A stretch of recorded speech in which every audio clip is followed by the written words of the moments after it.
Boat capsizes on Congo River, leaving at least 30 dead and more than 160 missing. At least 30 people have drowned and 167 are missing after a boat capsized on the Congo River in the Democratic Republic of the Congo.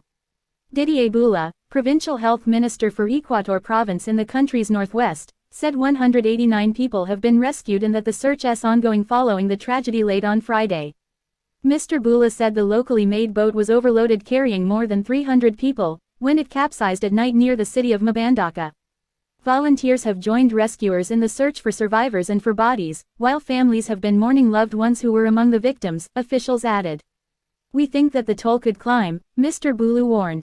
Read more. Film director and his wife stabbed to death. Couple's last messages to each other before Hamas massacre. The New Civil Society of Congo, a local group, last night said 49 people died in the incident, which it put down to an engine failure. Read more. Film director and his wife stabbed to death. Couple's last messages to each other before Hamas massacre. The New Civil Society of Congo, a local group, last night said 49 people died in the incident, which it put down to an engine failure.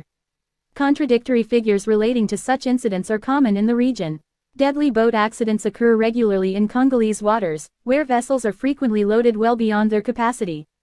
The Democratic Republic of the Congo has few tarred roads across its vast, forested territory, and travel by river is common.